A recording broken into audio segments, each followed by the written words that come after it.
Ladies and gentlemen, welcome back to Inside Florida Racing. I am joined with Phil Ellis. Phil, introduce yourself. What are you driving and how's it going? What's up, everybody? Phil Ellis, driver number 29 Pure Stock at 417, possibly Auburndale and Citrus later on at some point, and the number 68 Street Stock at 417.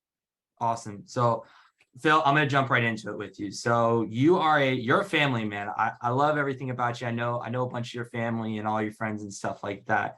So I want to get back to the roots of it, where it all kind of started. So where within your family did the whole short track racing start? So back in this, I want to say late 70s, my uncles and my dad were drag racing, and they gave that up. They had Badass Nova up in New England, ran at New England Dragway and stuff, and kind of stepped away from that. And probably mid to late 80s, they picked up a Camaro, basically what our Pure Stock would be now, and ran at Hudson Speedway up in New Hampshire, where Derek Griffith's from. Mm-hmm. They ran there. They had two cars, won about every friggin' race they ran. I mean, one of them was always winning.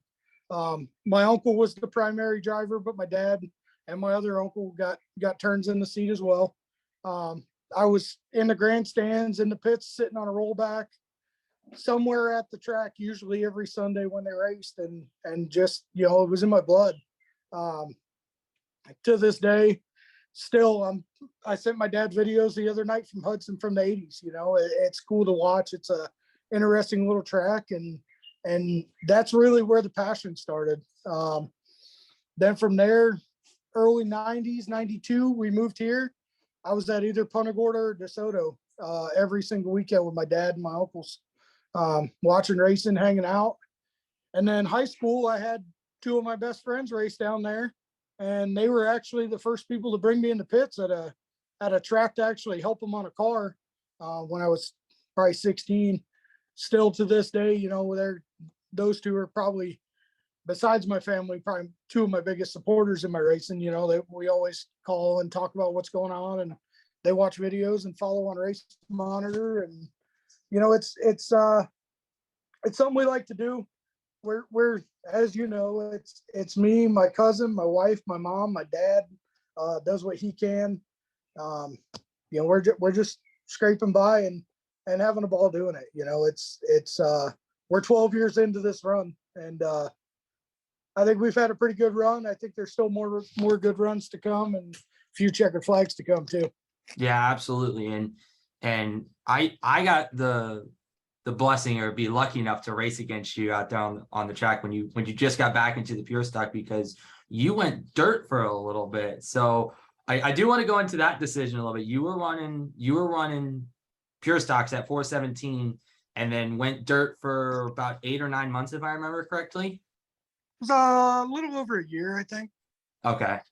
Right around a year, give or take. Yeah, because you had, it was, if I remember correctly, both cars were big body Monties that you had Pure Stocks. My Pure Stock was a big body Monty. My dirt car I had was a Camaro. Basically, it was an asphalt street stock for 417. We ran a couple races and dropped back and punted and decided we needed to change the scenery. And I always wanted to try dirt. So we basically pulled the windshield out, pulled the sway bar off, changed a couple things, and went and ran Hendry and East Bay for about a year. Put a body on the car, and we were bringing a pencil to a gunfight. I mean, there was no knife about it. These guys have $40,000-$50,000 street stocks against our $4,000 home built car in the garage. And, Right. and it was fun. I'm not going to tell you it wasn't. I had a blast. It's a whole different ball game, whole different group of fundamentals, but it wasn't what I knew. I wanted to go back to where I started. I hung out with Blaine and Garrett one Saturday at the racetrack, still had my dirt car, helped out with them on the Pure Stock. And I was like, it's time to go home. So the next morning I was on Facebook Marketplace scrolling, and my wife knew what I was doing. She's like, oh, you're looking at asphalt cars. 2 weeks later, we drove to Daytona and picked up my big body car we have now. it's the hour and a half drive either way to East Bay and Hendry is really what got us. You know, it sucked. Every other race we tried to run, it rained out while we were 10 minutes from the racetrack, or once we got there unloaded and ready to run. You know, it was just a pain. And Punta Gorda's 10 minutes from the house, so why would I do anything other? Yeah, I was about to say I live up in Tampa now because we used to live very close to each other, and up here, I mean, especially with East Bay, I mean, Friday night it rains it's butt off, and then they can't do anything about it on Saturday because it's not like asphalt. I mean, dirt unfortunately holds a lot more water. But yeah, so I actually gotta go into a story about you and your pure stock. I got two. So the first one is I had an off weekend that I was racing, and unfortunately I had a problem with my car. I think it was the day that my power steering pump took a dump, and it was like a left rear or something. You needed a tire, and you're like, "Can I borrow your tire?" It was just very out of the blue and stuff like that, and it was like, "Yeah, sure." Because you were just slapping that new 29 pure stock together, and you were like, this is broken. I basically got it diapered together. I don't even know how long it's gonna last for, but I need a tire because I know it'll go a little faster. It was about 5 laps that lasted, and you know, to me that's what racing's about. You know, me and my dad in our 12 years of racing, the biggest thing everybody can tell you is we have pretty much anything you need. You know, and if I have it and you can use it, by God, take it. You know, and I thank you and your dad for that, because that's the biggest part of racing everybody's forgetting nowadays. I think, you know, it's more about the competition and not about the being there and hanging out with your buddies and having a good time. And you know, that's why we're still doing it. You know, we have a blast showing up to the track and hanging out every weekend, and if we finish good, we finish good. You know, that night the rear main seal and my motor let go 5 laps into a feature. You know, it was just something stupid, you know, something I've been fighting for 2 years. I've had this motor 3 years now, and it had no issues on dirt. We went asphalt racing, and apparently it doesn't like it. So yeah, a little bit harder of ground apparently. Yeah, we fought it, and you know, it's literally sitting under this pile right here behind me, ready to go to the motor guy and hopefully get tweaked up and back in after the summer break, and we'll get back at Punta Gorda and Auburndale and give it hell and see what it's got. Yeah, and it kind of you started talking about the whole family racing aspect of it, and I had, and to go back into that where everyone helps each other out. I had back when I raced, I got into it. There was a wreck that happened in front of me, and I just had nowhere to go, and I blew my right front tire. And Dad called it out on the radio because Dad was my spotter, and I see a bunch of people start running. I pull into the pits. It was you, my brother, and like 2 or 3 other people. I don't even remember that were jacking the car up quickly taking the tire off and dumping the car. And I just remember just seeing everyone there, and just, I mean, because I'm all strapped in. There's nothing much I can do as the driver, is just sit there patiently, and then you all got the tire on, drop the jack, and off I went. But it was weird because I mean, cool story to follow that up. So back in 2011, I was running 4 cylinders. We went to Auburndale. I got into it with a few people, had some words, had some physical altercations for a couple weeks with them there and at Punta Gorda. Didn't talk to these people for 3-4 years. So 2015, we were at the charity trucker at Auburndale. Patrick Starpoli was driving for us, and we broke a rear end in practice. And the same people I was fighting were underneath my car and helping get the car back together to have a car on the track. And, you know, at that point we shook hands, said, thank you. We're really good friends now. George Gorham, you know, him and I didn't talk for years. You know, it was coming to blows in the pits at Auburndale and Punta Gorda.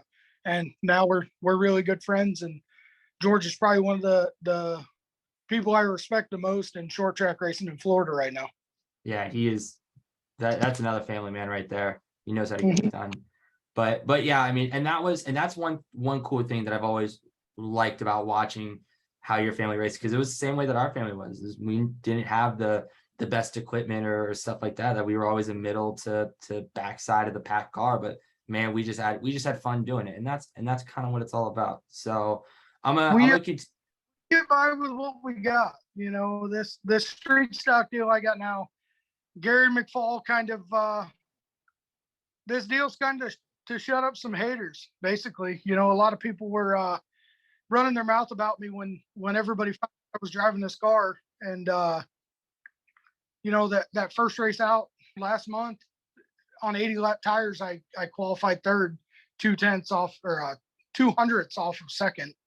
And at the end of the race, I had 130 lap tires and just, you know, getting seat time. And, you know, that's the biggest thing is if they're talking about you, they know you're there. You know, that's the biggest thing I could say. Yeah. Yeah, absolutely. So I do want to go back a little bit. So you said that you raced, I think you said Bandoleros a while back. So I started in 2010 at Punta Gorda in Pro 4, they called it. I actually started in Fab 4. So Fab 4 was a rookie class. Mm-hmm. You had to have no experience. Once you won 3 races, you moved up to pros. I did that in 5 races at the beginning of the season. I won 3 of the first 5 and had to move up. We finished out the year second in points. I think Dylan Bigley won the championship by less than 10. Corey Bigley was right with me. We finished top 3. The next year we got rid of that car, got another car in the same class. I think we finished 5th in points or something, ran up front, bunch of races, won a bunch of heats. And then the end of that year, the biggest problem was guys were spending a bunch of money on their cars and there was no tech really. There was no way to tech those 4-cylinders. So my dad and I sat down and we traded the car for, they called it Road Warrior back then, which is basically our pure stock. We built a metric Monty in a 1-car garage with a crappy welder. And when we showed up, they knew we were there. The second race out, we finished second. I led 19 of 25 laps.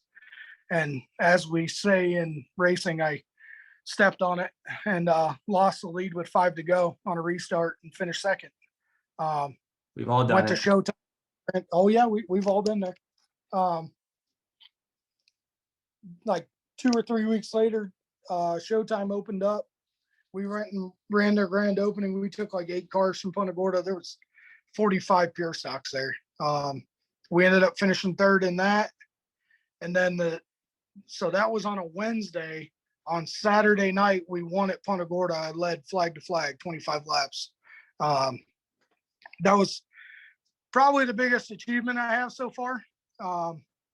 Those guys I raced with back in 2012 were top notch. You know, they were the best of the best in that class at that point. And to lead flag to flag, get out front, you know, that car we had, you know, everybody kind of, at that point, that was when everybody had, you know, chassis help and guys were helping them. And we did everything ourselves. You know, we built the car, we set it up.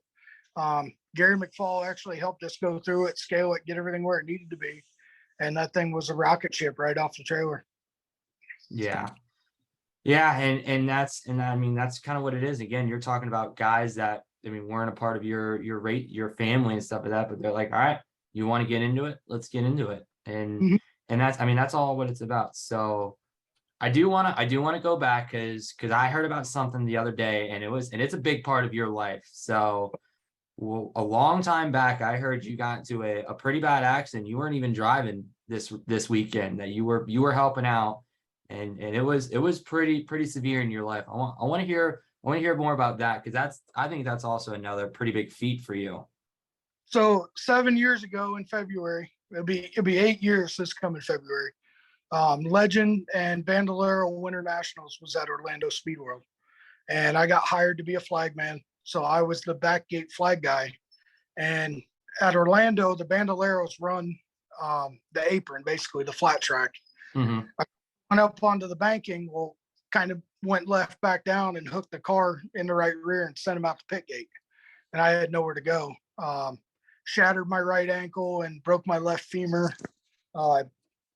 Hit my head pretty good. Had to get med flighted up to Orlando Regional Medical Center. I was there for about a week. doing rehab and everything else. And, you know, we had just rebuilt our pro truck. So at that point I was in pro trucks for 2 years. We had one race on it like 2 or 3 days before I left to go. And, it was a rough go. You know, they told me I'd never walk right again, probably never be in a race car again, but here we are running up front and kind of shutting that down. You know, about 6 months into it, I used iRacing as a rehab tool. And I Right. played racing every night and got my ankle back somewhat where it could be. And the doctor, I went in for a checkup and the doctor was like, you know, you're way ahead of where I expected you to be. And my question was, can I get in a race car? And he kind of laughed at me. And I was like, no, I'm being serious. Like, I want to get in my race car. And he said, well, I'll give you clearance. You can start testing and see how it goes. The deal was I had to get out of the car in a certain amount of time. Kind of like the NASCAR guys do. If they get hurt real bad, they have to be able to get in and out. I think it was 11 seconds or something was the deal that we set. So my dad and I sat in the shop one night and I literally got in and out, in and out, in and out. Finally, I got under 11 seconds. So we loaded up, met the Biglies on a Friday night at Punta Gorda, which was closed at the time, but the track owners let us test. We had run there with Dylan Bigley in the truck about probably 4 or 5 months before that. And I unloaded on old tires within a tenth of where he was. So it got us right back there. And then shortly after that, we ran the charity trucker, which was 200 laps back then. And there was no way I could do it physically. So we put Patrick Starpoli in and got wrecked about halfway through the race. And That just always seems like the charity race. Everyone just gets wrecked. New bodies for everyone for that race. We got wrecked by a squirrel that shouldn't even have been in the field. It was, you know, somebody with big money that rented a truck and went down through the grass and came up and we had nowhere to go and took the radiator out.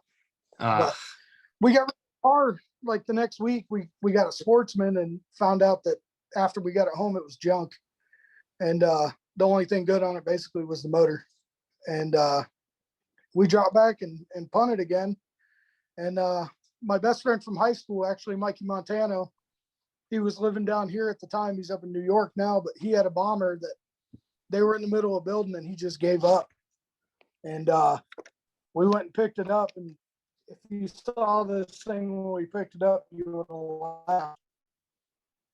It was, you know, stock floor, firewall, and quarter panels. You know, there was no roof, no doors, no fenders, no motor. Half the suspension, I think, was gone out of it when we got it. And me and Dad took about 6 months and built it up.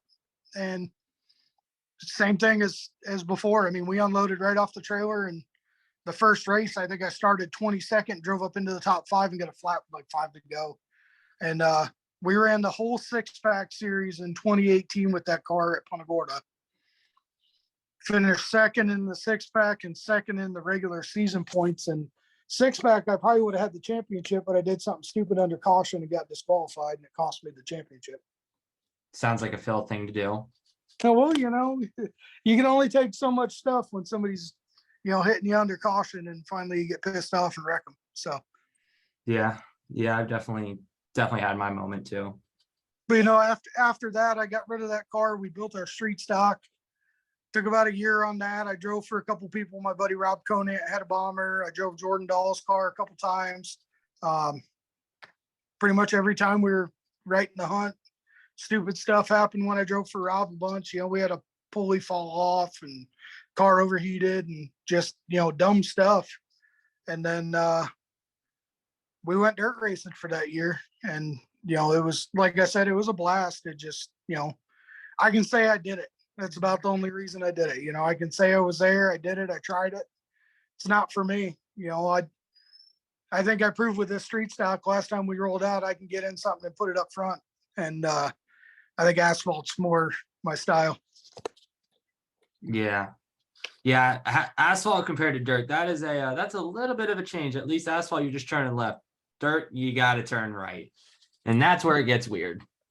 Yeah, and the biggest thing, like we literally took the asphalt car and I mean, we changed leaf springs, changed front springs, pulled the sway bar out and went. and it was cool, but like I was up on the wheel at all times. I first time we went down and practiced at Hendry, we went on a Friday night. And I was off, I was slow and just I had no clue what I was doing. I didn't know what dirt did. Like my mom just said, I hit tractor tires because I hit one about every week. We unloaded it at a dirt track. But we had some good runs. One night I finished third in the heat down at Hendry with some of the top dogs. I ran right with them, but I could never figure out how to adjust the car. That the asphalt deal, give me a little more stagger, take a little stagger away, put around here, put around there. But on dirt, you got to prep your tires. You gotta do all that stuff. And it was just, it was way more knowledge than I had for what I was doing. We winged it a lot. Me and my cousin Ian and Dad, we'd get together at the track and try to figure something out. And sometimes it worked, sometimes it didn't. We had decent runs. We finished 7th at East Bay one night. The first night we went to a dirt race, my first ever race, there was 32 cars in the pits. And I had to make it through the B main.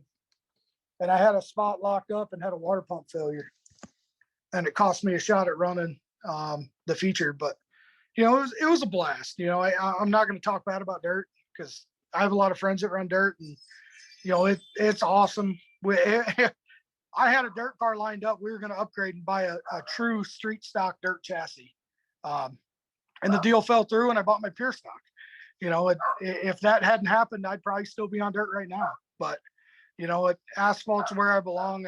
I have more fun. That night I borrowed a tire from you.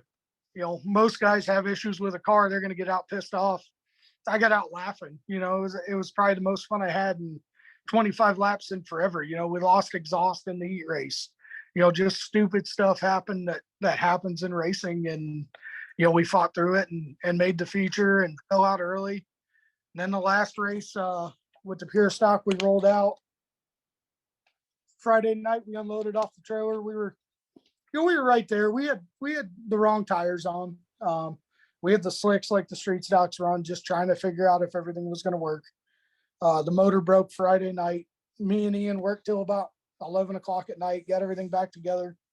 Showed up the next morning, put a couple laps in, it broke again. Dropped back and punt. Talked to Jeff Gilbo, Garrett Thompson, a bunch of guys came over and helped. We got it back running. Didn't make another lap till qualifying. I qualified third out of 16 cars, like a 10th off the pole. Got DQ'd for illegal tires once again. We knew it going in. Had no intentions of even cracking the top 5 in the race, never mind doing it in qualifying and qualifying up front. And the guys next to me couldn't make the feature, so they loaned me some tires. We got everything dialed in. Went out. I passed like 4 cars at the beginning of the race and the motor broke again. So, as I said, it literally sits under this pile right here next to me of random parts and stuff. And we'll get it off to, it's going to Teddy Nelson Race Engines here probably this summer and go through it, figure out what's going on. And we'll be back in that thing after the summer break. And I have no doubt that thing will be a top 5 car right off the trailer. It'll be right there with those guys. And the biggest thing's me learning, this street stock, I had no intention of being as quick as I was. But when we unloaded last month, a 10th off Danny Kaler on old tires, I was tickled. That was a big deal for me. Danny's the guy to beat out there. And, I went and talked to him and he's like, where the hell did you find that speed from? And, just Gary McFall put his faith in me to drive this thing. And like I said, it's basically to shut up some haters. And I think a lot of people kind of realize that we're not showing up to play with it. We're going to run up front and we're going to try to give these guys a run for their money.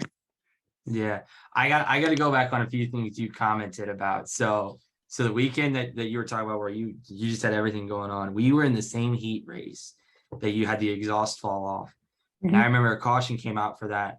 And I remember that it was on, I think it was on the front stretch, or I think that's where it was. And I said over the radio to my dad, I'm like, was that an exhaust pipe just laying on the track? And he's like, yep, pretty sure that was from the 29 car. And I just remember just in the car, just started laughing, but oh my goodness. But yeah. Well, And it also, felt right, and I kind of rigged it back together, and the rig didn't hold. And at that point, it was just run it. What do we have to lose at this point? So right. at that, we had already had the oil leak issue. We created a diaper under the car to hopefully hold it for a little bit and maybe finish the feature out. And the rear main seal decided it didn't want to play and took the clutch out. About 5 laps into the feature, it started slipping. So Garrett and Blaine helped me a ton on that car. We got that thing. We worked night after night on that in their shop, and it's a good piece. The guy I got it from up in New Smyrna, he had some good runs with it, but just like everybody said, he wasn't a driver and didn't know how to get up on the wheel in it. So that night I qualified third. I looked up at the scoreboard about 3 laps in, and I saw my number in third, and I was like, whoa, okay, all right. We got a good car. And then, 5 laps in, it decided it didn't want to play anymore. Yeah, that's just a yeah, because that was a twins weekend, wasn't it? Yeah, 125s. Yeah, it was, but yeah, that was just something funny because it was 5 laps in. And I remember because I was there was probably about, what you said, about 13 cars there that night or something. I think I was running Yeah. about mid pack. I was running about mid pack, I think, with I don't even remember at that point. And I was just like, oh, there's an exhaust just chilling right there on the track. But I got another one that you talked about it earlier that you used as kind of your rehab. And actually, I got the opportunity of racing with you on there as well. You are also you're the owner of the Down South Street Stock League on iRacing, and I mean hell, we used to have a bunch of boys on there, still do. And I mean every Sunday night we're running somewhere else, whether it's Nashville, Iowa, and stuff like that. And I think that's another thing that kind of shows the togetherness of kind of short track racing and all these down to home people. I wouldn't say your bigger drivers aren't really on there, but your people like Gilbo, Frazier, Thompson, a bunch of those guys are on there racing, just having a good time. Half the time just punting each other, but So when COVID hit last year, when COVID was really big and NASCAR shut down and late model racing shut down, we decided, hey, let's throw a season together. So I've owned Down South for hell, we're going on 8 years now. It started as me and 6 or 7 of my buddies, and we've recruited a bunch of people, and Gilbo's come along and Jimmy's come along. McLeod's been there for part of the long run. I mean, he's been there quite a while. And we all just get on, and it's intense. We all get pissed off at each other. But when COVID hit, the first race of the season, we had 68 cars show up. You had guys like Lester, Nassie, Josh Williams, buddy of mine runs in the Xfinity series. Guys from all over the country heard about Down South, and 68 cars showed up, and it was one of those holy crap, we made it kind of moments. These guys are talking about us, and they're telling their buddies. And we had some rough times. That many cars, you're gonna. We averaged probably 40 cars that season. We started usually 24, so 15, 16 cars were going home every single week. And we had sponsors step up. Chris Huntoon sponsored a bunch. Bunch of guys would just throw up money. Nicholas Malverty put money up, who he owns Mermaids Towing. Trying to think of a bunch of other guys. Chris Rummel was in there with us. These guys all put up money, and there were races. We had a $50 purse for the top 3 usually. So it was, like 25 to win, 15 for second, 10 for third, week in, week out. And these guys just kept showing up, and we had a blast doing it. Towards the end of the season, it kind of feathered out, and we had 25, 30 cars. And, we just ran a season, ended about a month ago, and we averaged 22, 23 cars a race, and we ran everything from big tracks at Iowa, Nashville, Irwindale, the inner track at Irwindale, the little quarter mile. We ran Nashville Mini. It's a place for me and my buddies to sit there and BS on a Sunday night and have a couple beers and just chill out. And most of the time somebody's pissed off at somebody else, and like the last race at Nashville Mini, going into the last race, I think there was 6 points between the top two, McLeod and Frazier. A little bit of BS went on between the boys. They had some blockers and it ended up costing Devin the win. Jimmy got the championship, but these guys, they come out every Sunday and literally it's most of the time it's just us BS and talking smack to each other about how the race went the night before and time to unwind. We spend every Saturday at the track and everybody's usually too busy, but we get on there for 2-3 hours and just talk and hang out and talk about random stuff and racing that went on around the country and it's a cool deal. I'm having computer issues right now. I think my video card went out, so I haven't been on in a while, but the plan is there's a down south season starting up. My co-admin Dave Daniels got some stuff up his sleeve. I think he posted a schedule last night, so they're going to be putting something up, and hopefully I can get my computer fixed here coming up in the next couple of weeks and get back on there. But I mean, you got guys. Kyle Case has been there for a while. Garrett Thompson's racing with us now. You got guys from everywhere. I mean, we got people from Canada, the Midwest. Just Sunday nights are down south, and these guys have. Few of them have been there for 6-7 years with me, just showing up and hanging out. And the original group I had was Miller, Brandon Anderson, Jason Kuykendall, Dante Curtis. These guys have been there since the beginning, and Jason and Brandon have kind of gone their separate ways and haven't been on iRacing, but some of these guys just randomly will pop in and they're cars to beat every single week, no matter where we go. They're always quick. And I've lucked into a couple, at Nashville Mini. I got the win at the last race of the season last season. I've lucked into a few other ones.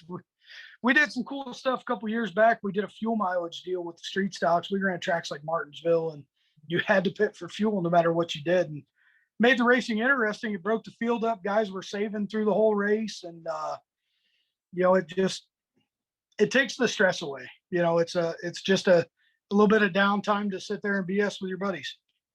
Yeah, I remember because it wasn't this last season, but the season prior. It was me and Speedy. We were racing. It was back when it was the big race. I think it was at Nashville again. Speedy and I were racing against each other for the last drive-in spot. And he was in, I think it was in a call with you or someone else, and I was in a separate call. And someone said to him, just get him, like just run him off the track. And he dumped me going into one and got the driving spot. And I was pissed. I mean, for about probably 5 minutes, but then after that, I just sat there and just BS'd and called everyone else terrible and told guys when they stepped on it. And that's when I truly realized like what that league was for. And it's just like you said, it's just a bunch of guys. Just they had hell, you're talking about Frazier, Gilbo and stuff like that. I mean, a lot of these guys, I mean, they're running those higher up classes. It's the Sportsman's Pro Trucks and stuff like that, open wheel modified now. And down south street stock, it's not supposed to be stressful. It's supposed to be just fun, just everyone just getting together, cracking open a beer and just hanging out. It's just everyone, because everyone, especially with where we live in Florida and how many tracks we have around us, a lot of people live in different directions now, and a lot of people travel to 417. Well, that's like where the last season we ran that we ended like last month, 2 months ago, whatever it was, we had guys join that. I mean, I've heard their names, but I don't know who they are. They're local guys that run Crown Vics, or, there's one guy that joined us randomly. We found him. We were running like a hosted server, like a practice on a Wednesday night or something. He came in, and he's a fan, literally just a fan from Auburndale, and comes down to 417. And, he saw me and he saw Corey Bigley in there. And I think Devin was in there, and he's like, "Oh, I've heard all you guys from running Auburndale and Punta Gorda and stuff." And this guy he was just one of the guys. He came in, hung out, BS'd with us, and he actually had a stream that he streamed a bunch of races and stuff for us. did a decent job, but like, the biggest thing when I started it 8 years ago, it was, the core group of 6 guys, we were on every night, 7 days a week, we were on there just hanging out. And so I started the league in November of 2014. February of 2015, I got in my accident. So I had no motion in my right foot. I was in a cast, racing on iRacing, just sitting there, BSing. And once I got the cast off, that's literally every night I got on there. And that was my exercise for my ankle, rolling in and out of the throttle. And then about a year later, I had to have another surgery. So my right ankle's fused from the knee down. Basically, there's no motion other than like my toes in my right foot. So when I'm driving a race car, it's there's no rolling in with your toes. It's my whole leg is moving the whole time I'm driving. It's been a pretty big learning curve trying to figure out how to do that and roll into the throttle. And the street stock, it's the first time I've driven a 4-barrel really, and rolling into the gas is a little hard. There's not much roll there. It's so I kind of had to teach myself that the last race on old tires. And we're gonna bolt a set of stickers on this weekend, and hopefully this thing will cooperate with me and be right there with Danny Kaler. Yeah. Yeah. And I gotta go into it. I'm gonna also pull up a text from Robert Howe. So back at your accident, because we're still kind of on that topic. Kid's name was Austin that wrecked into you, that got into the speedy dry and stuff like that. I hear you two have now this opportunity of now being friends and watching him race now and stuff like that. And how not only I knew it affected you obviously with not being able to race or do a lot of stuff, but how did it also affect Austin? So when the accident first happened, he didn't even know that he was the one that actually made contact, or that I was hit in the accident. The kid was 11, 12. And, they kind of kept it away from him. And he showed up to the track the next day. And Winter Nationals, if you don't know, is like a week-long deal. I mean, they race every day from, I want to say Sunday night's practice night. They race Monday, Tuesday, Wednesday, Thursday, Friday, and I think Saturday they crown their champions. So the accident happened Wednesday. We were halfway through the week. I was still there. I mean, I was in Orlando. I was half hour away in the hospital. And I got word that basically everybody was talking crap to him about, oh, you hit that guy. You hit that guy. The guy, he's hurt real bad. So Robert was still at the track taking pictures. So I said, hey, find the kid, put him on the phone. I want to talk to him. So I called him up, talked to him, basically said, hey, don't worry about me. I'm good. Worry about yourself. Go out and win the championship. So at that point, his mom basically said, the kid couldn't do anything. He couldn't get in the car. That's all he could think about. So when I called him, it kind of settled him down a little bit. He got back in the car, went out, ran really good. Now the kid's he runs what they call a pro stock up north, which is pro and super lates. Dad and I actually went and hung out with him at Speed Weeks at New Smyrna a couple years back. They ran the whole week, and we were over there when I was working in NASCAR. So we went over and hung out with him. And, I think this week he's in Charlotte for the Legends. He's got his Legend car up there. He's running that. His grandfather owned an ASA team, a late model team. They traveled everywhere back in the 80s and 90s, and he's kind of taken over. And I think he's running with the Cars Tour up North Carolina, Virginia area. He's running their whole deal this year with their, I don't think it's the late stock. It might be late model stock. I don't know. It might be late. I think it's but late. I know it's not. Yeah, I know it's not a super late, that Cars Tour. I know it's not super late models. I'm pretty sure it's either pro late models or it's late model stock. I think it's pro lates, but he's run really good. He's had a bunch of top 5 finishes, and he's a great kid. He's got a good head on his shoulders. Yeah, he won it New Hampshire with the Pass Tour, when the Pass Tour was at New Hampshire was that 3 weeks ago, whatever. Won the big Pass Tour late model race at Loudon. And he just, it's, to me, yeah, I was in a bad place, but it was one of those things. There was nothing anybody could do. It was a freak accident. It's changed who I am. I'm sure it's changed who he is. And it's one of those things you got to keep moving. You know, you can't let it bring you down. He got hurt really bad too. Yeah, he fell off a golf cart about a year later and got a major head injury and was down for a little bit. But like I almost couldn't walk for probably 3 years between surgeries and everything else. You know, I came back about 4 or 5 months later. We went and tested. I ran 2 races in the truck. After that, finished decent. You know, we ran at Auburndale and ran one night at Showtime. I qualified absolutely horrible, which is part of what I do. I cannot qualify for anything. And I drove up into the top 5 with about 10 to go and got shuffled back on a restart. The first ever race I was back in the truck. So we went and tested and tested and tested. My sister and Robert, basically it was, when I feel comfortable, we're going racing. So July, we started testing. I think September, early October, we went to ship for a memorial race. And just out of the gate, we were right there. Jeremy Goddard and Michael and all them helped us out. Got the truck where it should be. The Bigleys helped us get dialed in. The Bigleys have helped me so much through my career from 2010 when I started racing with Dylan and Corey. When we first started, we knew nobody. I mean, it was, I bought a car and showed up in February and everybody's like, you know, who the hell's this guy? You know? And then I started winning about 2 weeks later and everybody's like, oh, you know, oh, it must be the car.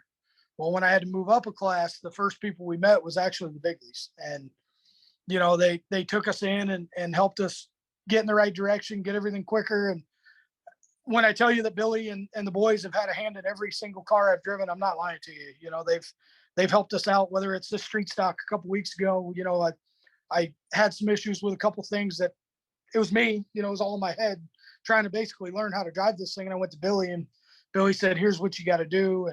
And I raced with Corey that race for 20 laps side by side, you know, just running until my tires gave out. You know, that's how it's been. Corey and I ran trucks together for 2 years. They helped us redo the whole truck. We put a body on, put a clip on, went through the whole front end.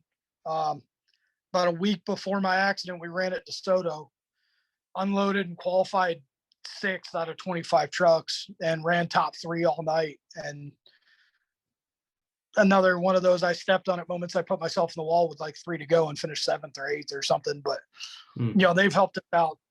My first car was down at their shop, redoing the seat bracket because Billy didn't like it.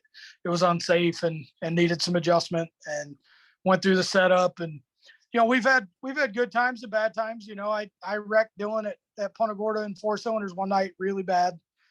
Just stupid mistake on my part. I hooked him in the right rear. Felt really bad about it. Was gonna park the car, you know, put it on the trailer and go home. And I kept going and ended up getting the win that night because everybody got DQ'd in front of me. But, you know, afterwards we all sat down and talked, and, you know, it was stupid.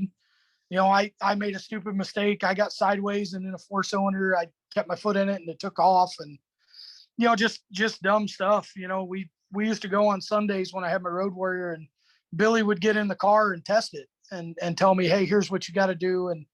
And, you know, he's spotted for me on numerous occasions and kept me out of some stuff that I probably should have beat the hell out of people, and other stuff that he tried to keep me out of and I didn't listen to him, and I probably still should have beat the hell out of people, but didn't. You know, the night I got DQ'd, Billy was in my ear telling me to keep calm. And I kept calm as long as I could. And finally I got pissed off under caution and wrecked the guy. You know, I owned up to it. I owned up to the initial wreck. I tapped out and said it was my fault. Went to the rear, qualified 2nd out of 26 cars, and they did a full field invert. And like 10 laps in, I was running 4th and just contact on the track. I got put in the wall and I popped the guy's right rear and I tapped out. You know, it's part of racing. You know, I know there's heat of the moment things that you can't control. You know, it's going to happen. You know, we've all been there, you know, at some point or another. Yeah, absolutely. But yeah, so I got another question for you. So it seems like you got a lot of people in your life that help you and really do this all. I want to know, who's your biggest racing mentor and why? Probably the biglies, Dylan, Corey, and Billy. Really, um, Billy's had my back a lot in stupid stuff. Um, we've had our moments where, you know, it's like I said, it's racing. It's heat of the moment. You get pissed off, and you know, at the end of the day, he's still there no matter what. You know, I could pick up the phone right now and ask him a question about the street stock for this weekend, and he'd guide me in the right direction, or at the track if I need something, parts or help, or, you know, just tell me I'm stupid doing something I'm doing. You know, Billy's right there. There's quite a few people. Johnny and Cody Allen helped me out a ton when I went dirt racing. Johnny gave me a body. We put it on the car, and then we'd show up to the track, and Johnny would help us with the setup and get stuff kind of pointed in the right direction. When we first started V8 racing, I had Whitney Poole. I drove a pro truck for them, and basically I'd never driven a rear wheel drive car, and gotten their stuff, and they guided me and taught me a bunch with Billy's help and the kids. And James D'Elia helped me a ton when I was first getting into the Road Warriors. You know, helped us with motors and setup, and even to this day, he'll still just randomly call me about whatever. His kid runs a pure stock at Punta Gorda, and he'll call me for parts, or I'll call him, or, you know, it's, to me, it's there's a ton of people that are always behind the scenes. You know, a lot of times they don't get credit. Mike Main's, this motor sitting here, the motor issues I'm having is me. Mike Main's built me a hell of a motor. This thing's 3 years old, and he did it on his dime. You know, I was struggling at that point, and he came up and basically covered everything. I took him a block and rotating assembly, met him halfway in Jacksonville, because he's up in North Carolina. And we had it in the street stock, and ran into stupid issues that was oversights on our part, got it fixed, and had a good run the first night we ran it. And just, you know, still it's sitting here, the bottom end on this thing, I'll do whatever with it. You know, I'm not worried about it. And he'll call me time to time and talk about it. And McFall's been here since I started. So cool story for you. Robert can back me up on this one. So 2009, I was part of a fan page that was basically like a message board for Charlotte County Speedway.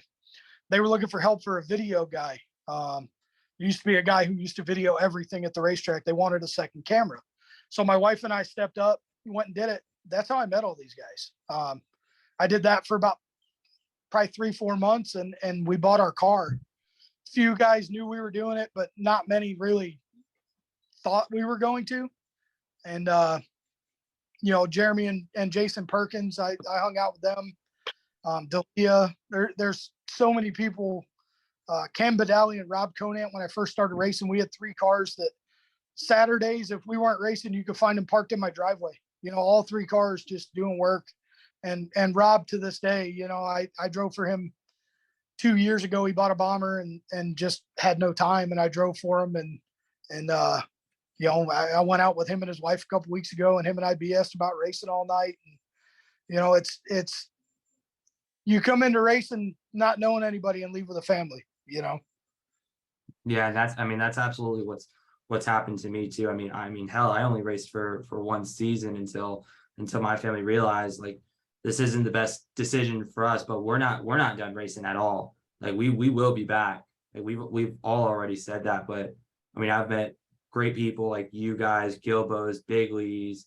I mean, Jen and Robert here at SSR, and Fozzie and Speedy, or Tyler Sontag, and all these people. It's I went in knowing really one family, and it was the Ewan family. And that was Morgan went to high school with me, and Tristan was a few years above us, so I knew him as well, and his sister and their family and stuff like that. But other than that, I mean, that was all I knew going into it. And I knew Garrett Thompson. Garrett Thompson's a family friend of ours that he really helped us out too. But but I mean, and now I'm helping out with Sunshine State Racing, and I mean, I could walk up to all these people, and all these people know who I am now, not just because of what I do here at Sunshine State Racing, but also, I mean, with when I back when I drove the Pure Stock, and that's just something that personally I feel like that part of short track racing has gotten away from now, that there's people that get over competitive and frustrated and upset, but then there's people like you that are, I mean, just like you said, I mean, you had everything go wrong in one night, and you still get out of the car smiling and laughing. Mhm. And that's what I feel like a lot of people need to get back to, and just enjoy what Saturday night and Friday nights are supposed to be at the racetrack, and You know, just enjoy it. I'm 12 years in. I started in 2010. This will be my 12th season racing. I've got 7 wins in my career in 12 years, you know. And everybody always says, well, why do you keep doing it? Why not? You know, yeah, we're spending a ton of money. You know, I could go out and do what I could buy a boat. You know, I could have a hell of a freaking truck right now with what we spent over the years, you know. But I think everyone can say that, maybe 2 trucks. Saturday, you know, tonight we got off work. Literally, I got off work at 5:30, you know, came here. I got tires on the street stock. The street stock's literally sitting right in front of me. I mean, you know, sitting here. I put practice tires on it for Friday night so we can go down, run some laps, have it ready for Saturday. You know, to me, this is my drug. You know, you're addicted. Once you're in it, you're in it. And, you know, my wife and I, believe it or not, our first date was at the racetrack. No lie. We went, so back in 2007, they brought dirt late models to Punta Gorda for the first time. We were supposed to go with a group of friends and nobody could go. So her and I made it a date.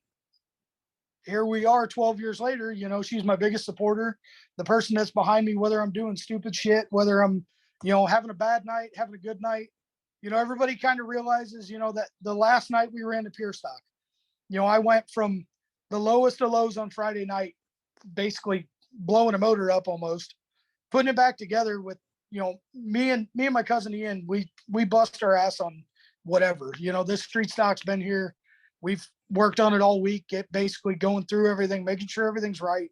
The Pure Stock, we did all our, you know, Garrett and Blaine helped us out, gave me parts, gave us the guidance we needed, because I've never driven a big body. You know, I'm a metric guy. You know, that's all I've had.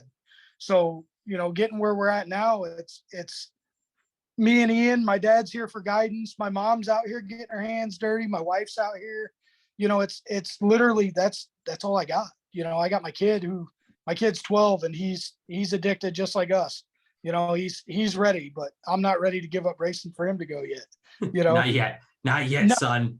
We're getting there. You know, he's developing the right mindset. You know, he wants to be at the racetrack. He wants to be in the shop and help us. He's learning tools. He's learning, you know, he can tell you what stagger I'm running on this car right now. You know, he listens that much, you know, hey, what stagger am I running? He'll rattle it off, you know, and that's how I was as a kid, you know, being at the racetrack every Sunday with my dad and my uncles. You know, my dad always says if they had, no offense to my uncle, because I'm sure he'll watch this, but if they had somebody up on the wheel, like I get up on the wheel back then, they never would have lost a race. You know, they had the top notch equipment. They just didn't know what the hell they were doing. Show up and put air in the tires and go race, you know?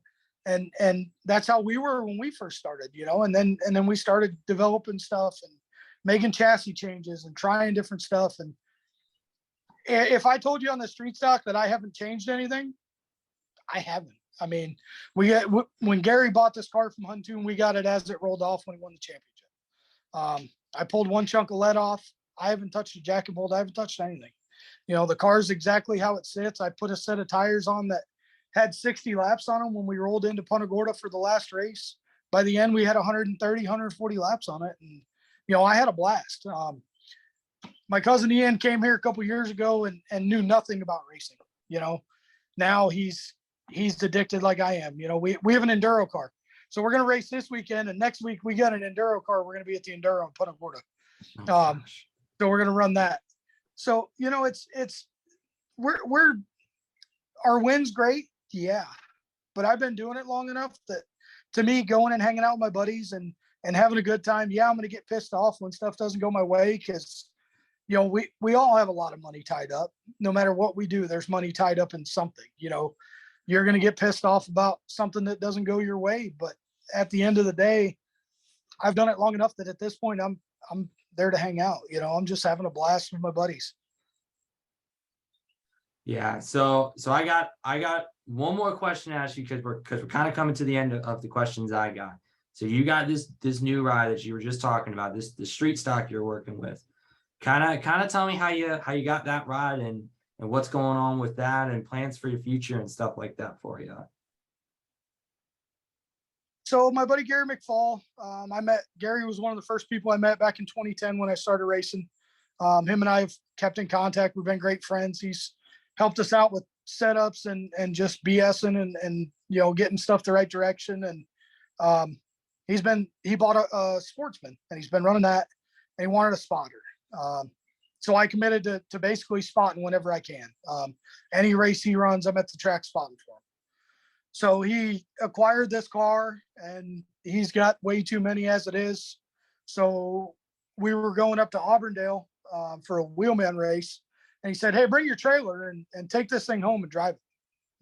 Okay.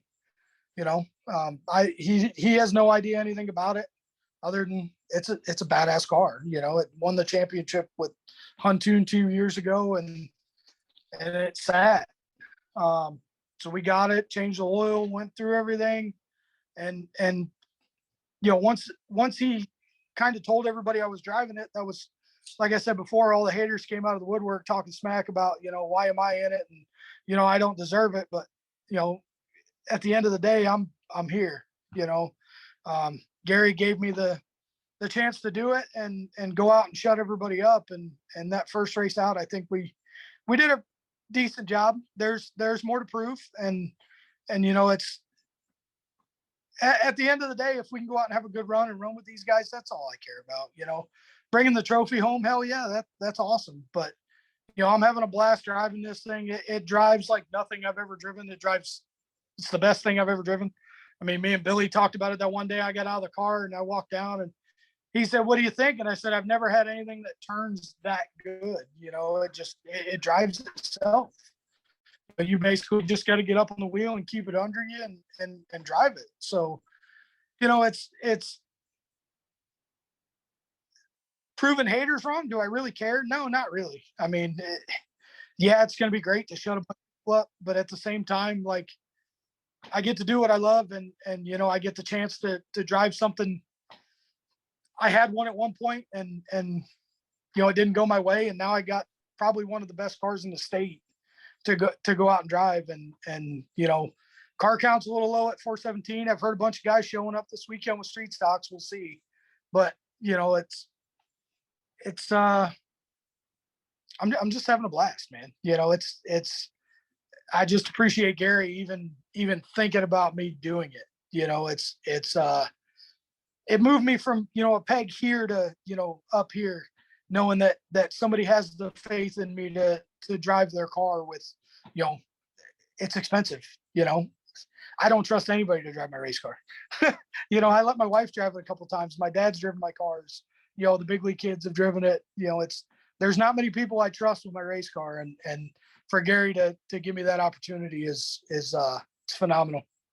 Yeah, it's humbling almost, but yeah. So all right, well, I'm gonna start to wrap this up, but I know you've got a boatload of people that you want to say thank you to, and I'm gonna open up the floor to you. Just start thanking all of them, sponsors, anyone that's been in your life that's helped you get to this point and where you're at now. Sir, the floor is yours. I want you to thank all those people. First of all, my wife, because late nights and lots of money. And she's right here by my side. No matter what I do, she's here backing me up 100%. My parents, same way. My dad's here.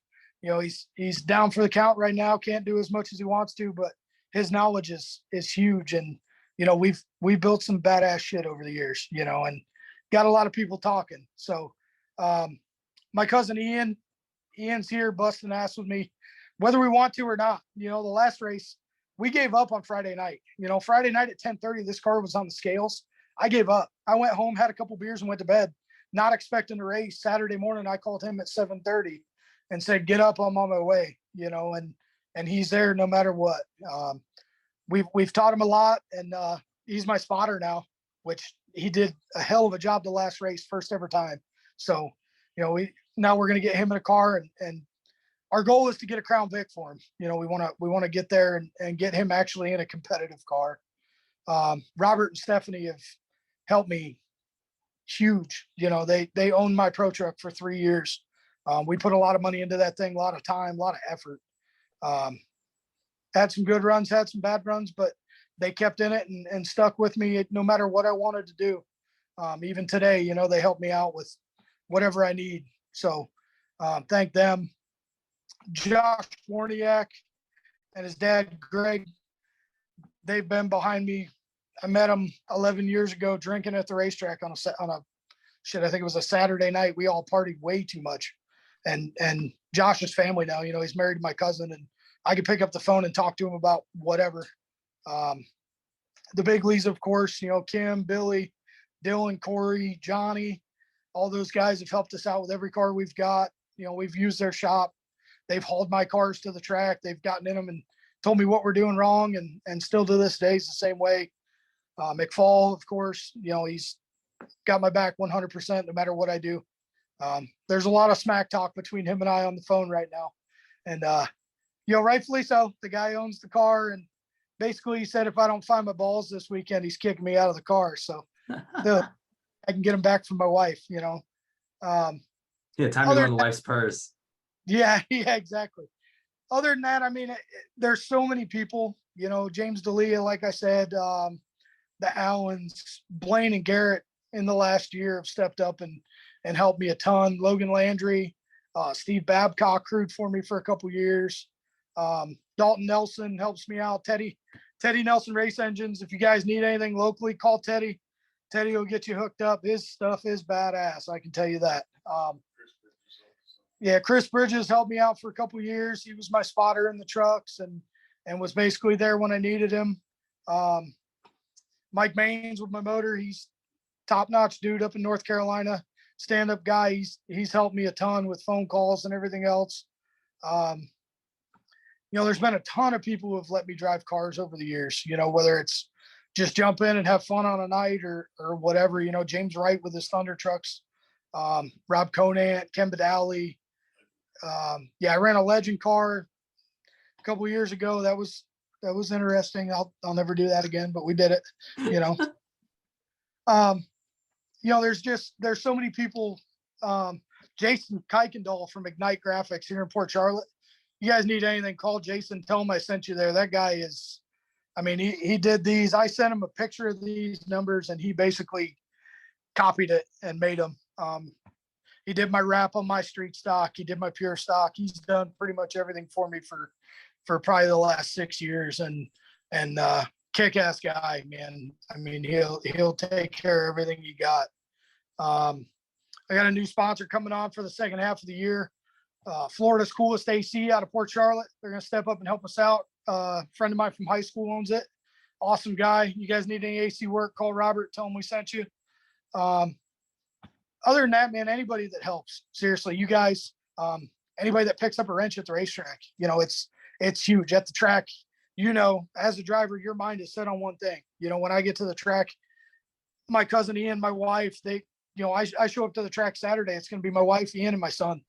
Pops will come later on and help us out. But, these guys bust their ass for me. And, there's times where I'm an asshole, I'm pissed off about something. They all know, just leave me alone. A couple minutes later, come back and we'll get right back to busting ass and get where we. So, there's a ton of people that, behind the scenes, I'm going to forget somebody no matter what I do.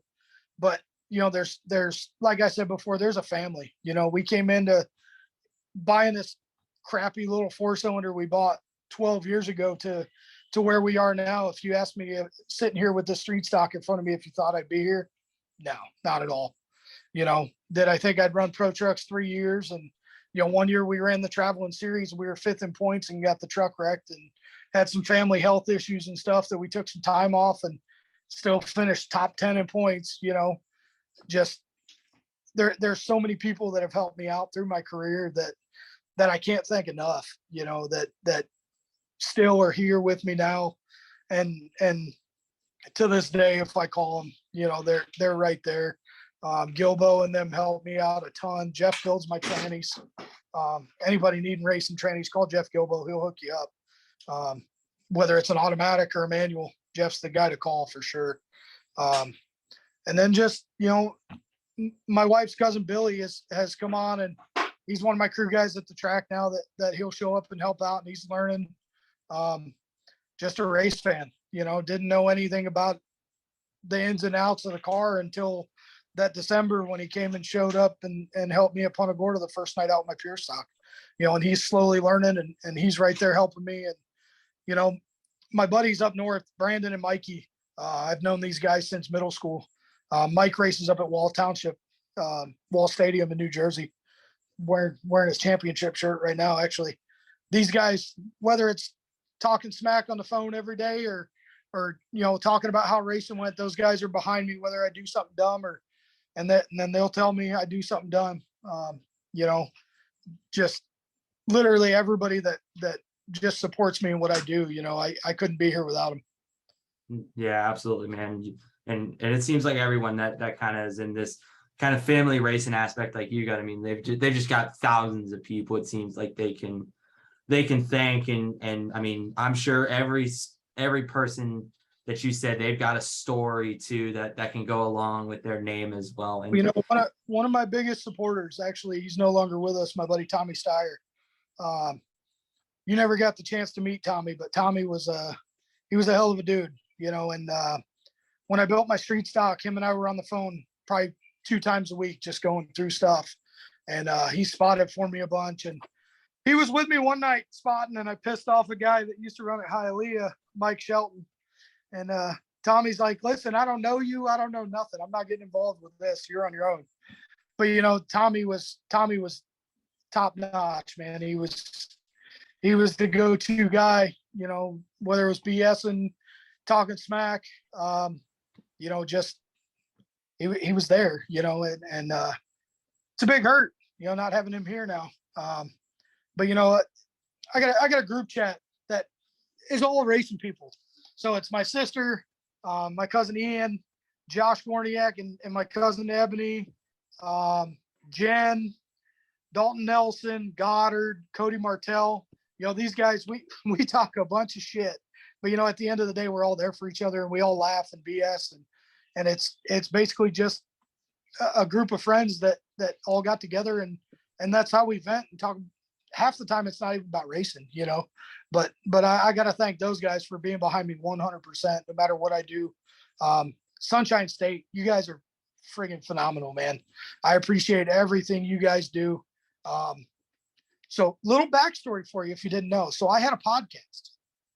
Really? It was called Paved Thunder. So back in 2014, me and my buddy was like 20. I think we started at 2010 and it went to like 2013, 2014. Covered racing all over the state, country, everything.